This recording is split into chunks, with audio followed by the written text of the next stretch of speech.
Hello students, welcome to NCERT station. Students, इस video में हम सॉल्व करेंगे जो हमारा चैप्टर नंबर 3 है क्लास 8 का, अंडरस्टैंडिंग कोऑर्डिनेटर्स, उसकी एक्सरसाइज 3.3 का क्वेश्चन नंबर 6। ओके, क्वेश्चन है two adjacent angle of a parallelogram have equal major.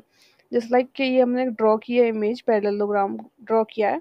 इसमें बोला गया है two angles of a parallelogram have equal major. जैसे कि एक ये हो गया, एक ये हो गया, इन दोनों एंगल का मेजरमेंट सेम है। अब हमसे पूछा गया है find the measure of each of the angle of parallelogram. जैसे ये 90 डिग्री है, ठीक है, इधर भी 90 डिग्री है, तो हमें क्या करना है, इसकी वैल्यू बतानी है।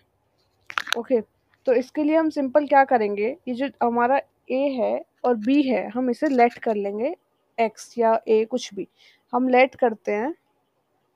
कैपिटल ए को इज इक्वल टू एक्स और कैपिटल बी को is equal to X. Okay, अब वैल्यू निकालने के लिए हम क्या करेंगे, हमें पता है अकॉर्डिंग टू ट्राइंगल प्रॉपर्टी, जो हम इन दोनों का ऐड करेंगे तो वो इक्वल टू होगा 180। ओके, तो ए की वैल्यू है हमारे पास इधर x एंड बी की वैल्यू है हमारे पास x। इन दोनों का ऐड कर देंगे तो ये हो जाएगा 2x। Okay, is equal to 180। अब हम इधर से x की वैल्यू निकाल लेंगे जो कि हो जाएगी 180/2। ओके, तो ये हो जाएगी 90। x की वैल्यू आ गई हमारे पास 90, x की वैल्यू 90, इसका मतलब क्या है, a की वैल्यू 90 और b की वैल्यू 90। ओके, हमें मतलब 90 हमने पहले लिखा था कि हमें पता है 90 डिग्री का एंगल है, बट हमें सॉल्व करके दिखाना था।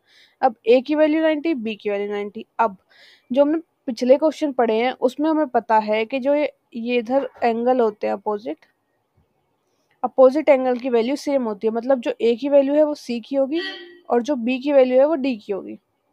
ठीक है, तो हमें सारे एंगल्स बताने थे, तो जो ए की वैल्यू है वही सी की वैल्यू होगी, मतलब कि सी इज इक्वल टू भी 90 होगा हमारा, और जो बी की वैल्यू है वही डी की होगी, तो इसका मतलब डी इज इक्वल टू भी 90 होगा। ओके स्टूडेंट, सिंपल इसमें हमने क्या किया है कि हमने लेट कर लिया। अगर हमसे बोला जाए डी और सी एंगल दिया जाए और हमें ए और बी निकालना हो, तब भी प्रोसीजर सेम ही होगा।